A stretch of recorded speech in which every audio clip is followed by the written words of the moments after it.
നീ വിചാരിച്ചാലും ഇനി അത് നടക്കി തോൽക്കണമെന്ന് നീ വിചാരിച്ചാലും ഇനി അത് നടക്കില്ല. നീ തോൽക്കണമെന്ന്. നമസ്കാരം. വിഷ്ണുമായ സോമയ യൂട്യൂബ് ചാനലിലേക്ക് എല്ലാവർക്കും സ്വാഗതം. എല്ലാവർക്കും അവനവൻ്റെ ഭാവി എന്താവും, അല്ലെങ്കിൽ തലവര എന്താവും, അല്ലെങ്കിൽ ബിസിനസ്സിൽ ഇനി അങ്ങോട്ട് ലാഭം കിട്ടുമോ, അല്ലെങ്കിൽ ഇനി സാമ്പത്തിക ബുദ്ധിമുട്ടുകൾ മാറുമോ, അങ്ങനെ ഒരുപാട് ചിന്തകളായിരിക്കും എല്ലാവരുടെയും മനസ്സിൽ. അപ്പോൾ നമുക്ക് അതെല്ലാം എങ്ങനെയാവും എന്നറിയാൻ വേണ്ടിയിട്ടുള്ള ഒരു ശാസ്ത്രമാണ് തൊടുകുറി ശാസ്ത്രം. ഇപ്പോൾ തൊടുകുറി ശാസ്ത്രത്തിൽ ദൈവത്തിനെ മനസ്സിൽ വിചാരിച്ചിട്ട് തൊടുകുറിയിൽ ഏതെങ്കിലും തൊട്ടിട്ട് അത് എന്തായിരിക്കും ഭാവി എന്ന് നമുക്ക് അറിയാൻ പറ്റും. ഈ ചിത്രത്തിൽ കാണിച്ചിരിക്കുന്ന പോലെ ആദ്യത്തെ താമരപ്പൂവും രണ്ടാമത് കാണിച്ചിരിക്കുന്ന ചിത്രത്തിൽ ശംഖുപുഷ്പവുമാണ്. ഇതിലേതെങ്കിലും ചിത്രം തിരഞ്ഞെടുക്കാം. നിങ്ങൾക്ക് ഇഷ്ട ദൈവത്തെ മനസ്സിൽ ധ്യാനിച്ച് തൊടുകുറിയിൽ കാണിച്ചിരിക്കുന്ന രണ്ട് ചിത്രങ്ങളിൽ ഏതെങ്കിലും ഒന്ന് തിരഞ്ഞെടുക്കുക. നിങ്ങൾ തിരഞ്ഞെടുത്ത ചിത്രം ഒന്നാമത്തേത് താമരപ്പൂ ആണെങ്കിൽ താമരപ്പൂ തിരഞ്ഞെടുത്തവരുടെ ഭാവി പറയാം. താമരപ്പൂവിൽ വസിക്കുന്നത് ലക്ഷ്മി ദേവിയാണ്. ലക്ഷ്മി ദേവി താമരപ്പൂവിൻ്റെ മേലെയാണ് ഇരിക്കുന്നത്. താമരപ്പൂ ചെടിയിലാണെങ്കിലും വളരുന്നതെങ്കിലും അതിൻ്റെ പൂ എല്ലാ ദൈവിക കാര്യങ്ങൾക്കും നമ്മൾ ഉപയോഗിക്കുന്നു. താമരപ്പൂ ഐശ്വര്യത്തിൻ്റെ പ്രതീകമായി തന്നെ നമ്മൾ ഹിന്ദുക്കൾ എല്ലാവരും വിശ്വസിക്കുന്നു. ലക്ഷ്മി ദേവിയുടെ കടാക്ഷമുള്ള താമരപ്പൂ തിരഞ്ഞെടുത്തവർക്ക് ഐശ്വര്യവും സാമ്പത്തികവും എല്ലാ തരത്തിലുള്ള ഉയർച്ചകളും ഉണ്ടാവുമെന്നാണ് കാണുന്നത്.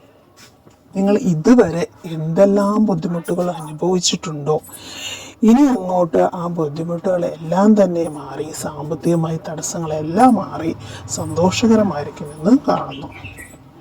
ബിസിനസ്സിലെ ഉയർച്ച, ബിസിനസ്സിൽ ഇതുവരെ തടസ്സങ്ങളാണെങ്കിലും ബിസിനസ്സിൽ നിന്നും നടക്കാതെ പോയിട്ടുണ്ടെങ്കിലും ഇനി അങ്ങോട്ട് ബിസിനസ്സിൽ നേട്ടങ്ങളായിരിക്കും നിങ്ങൾക്ക് ഉണ്ടാവുന്നത്. അതുപോലെ തന്നെ ലോൺ മറ്റും ശരിയാവാത്തവർക്ക് പുതിയ ലോണുകളും മറ്റും ശരിയാവാനും, വീട് വയ്ക്കുന്നതിനും അങ്ങനെ എല്ലാ തരത്തിലും വണ്ടികൾ വാങ്ങിക്കുന്നതിനും എല്ലാത്തിനും പറ്റിയ സമയമാണ്. അതുപോലെ തന്നെ ലോട്ടറി അടിക്കാനും മറ്റും സാധ്യതകൾക്ക് ധാരാളമുള്ള സമയമാണിത്. അതുപോലെ നിങ്ങൾക്ക് ചിട്ടികളുണ്ടെങ്കിൽ ചിട്ടികൾ കിട്ടാനും കുറികളൊക്കെ കിട്ടാനും ഒക്കെ പറ്റിയ സമയമായിട്ടാണ് കാണുന്നത്. താമരപ്പൂ തിരഞ്ഞെടുത്തവർക്ക് ഇനി അങ്ങോട്ട് നല്ല കാലം തന്നെയാണെന്ന് പറയാം. ഇനി രണ്ടാമത്തെ ചിത്രമായ ശംഖുപുഷ്പം തിരഞ്ഞെടുത്തവരുടെ ഭാവി പറയാം. ശംഖുപുഷ്പം നമ്മൾ പൂജകൾക്ക് മറ്റും ഉപയോഗിച്ചു വരുന്നു. ഒരു ഔഷധ സസ്യമായും ഒക്കെ നമ്മൾ ശംഖുപുഷ്പത്തെ കാണുന്നു. നീല ശംഖുപുഷ്പം നമ്മൾ പല രീതിയിലും ഉപയോഗപ്രദമാക്കാറുണ്ട്. നീല ശംഖുപുഷ്പം തിരഞ്ഞെടുത്തവരെ അവർ സാമ്പത്തികമായും പണ്ട് മുതലേ ഞെരുക്കം അനുഭവിച്ചുകൊണ്ടിരിക്കുന്ന വ്യക്തികളായി കാണുന്നു. സാമ്പത്തികമായി ഭയങ്കര അധികം ബുദ്ധിമുട്ടിയവരും സാമ്പത്തിക ബുദ്ധിമുട്ടുകൾ കൊണ്ട് അസുഖമായവരും അങ്ങനെ ഒരുപാട് പ്രശ്നങ്ങൾ അനുഭവിച്ചവരായിരിക്കും നിങ്ങൾ.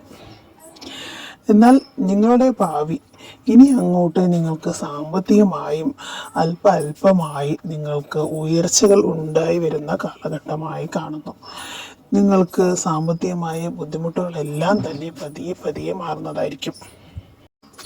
ഇതുവരെ അനുഭവിച്ച ദുരിതങ്ങൾക്ക് എല്ലാം മാറുന്ന ഒരു സമയം തന്നെയാണ് ഇത്.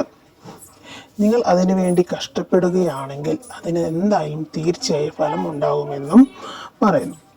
അതുപോലെ തന്നെ ഇതുവരെ നിങ്ങൾ ഒരുപാട് വിഷമങ്ങൾ അനുഭവിച്ചിട്ടുണ്ടെങ്കിൽ ആ വിഷമങ്ങളെല്ലാം മാറി നിങ്ങളുടെ ആഗ്രഹങ്ങളെല്ലാം നടക്കുന്ന സമയം തന്നെയായിരിക്കും ഇനി അങ്ങോട്ട്. നിങ്ങൾ ആർക്കെങ്കിലും കടം കൊടുത്തിട്ടുണ്ടെങ്കിൽ അതെല്ലാം തിരിച്ചു കിട്ടാനും ലോണുകളും മറ്റും ശരിയാവാനും എല്ലാത്തിനും പറ്റിയ സമയം തന്നെയാണ് ഇപ്പോൾ. അതുപോലെ തന്നെ നിങ്ങൾക്ക് ബിസിനസ്സിലും മറ്റും ഇനി അങ്ങോട്ട് ഉയർച്ചകൾ കാണുന്നു. നിങ്ങൾ ആഗ്രഹിച്ച കാര്യങ്ങൾ നടക്കാനും വീട് പണിയും മറ്റും നിങ്ങൾ ആഗ്രഹിച്ച എല്ലാവിധ സൗഭാഗ്യങ്ങളും നിങ്ങൾക്ക് ഉണ്ടാകുമെന്നും കാണുന്നു.